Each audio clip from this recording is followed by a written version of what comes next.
Quand la guerre a éclaté en 1914, le Corps d'aviation du Canada comptait 3 hommes et 1 appareil. À la fin de l'année, ce premier essai d'une force aérienne nationale avait piqué du nez.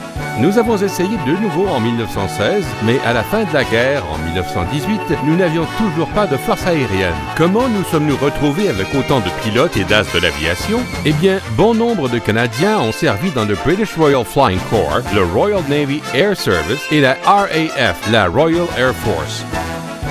Mais au début, on ne recrutait que les hommes avec un permis d'aviation valide et les aviateurs devaient payer eux-mêmes leur formation. Cette idée n'a pas volé bien haut.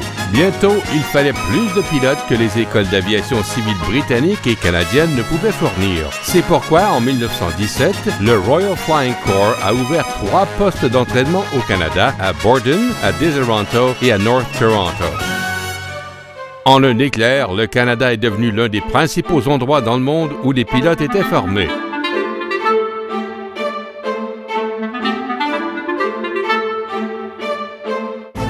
Quand les États-Unis ont commencé à participer à l'effort de guerre, on a déménagé 2 de ces établissements à Fort Worth, au Texas. Mais au début de 1918, la Royal Air Force est rentrée au Canada et a investi encore davantage dans les unités d'entraînement avancées.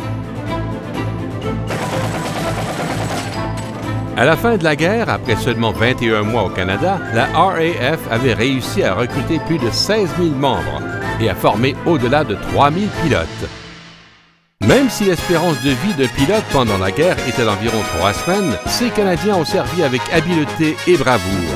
Des 27 pilotes des forces alliées ayant remporté plus de 30 victoires au combat, 10 étaient Canadiens et 3 ont remporté l'honneur le plus important en matière de courage, la Croix de Victoria.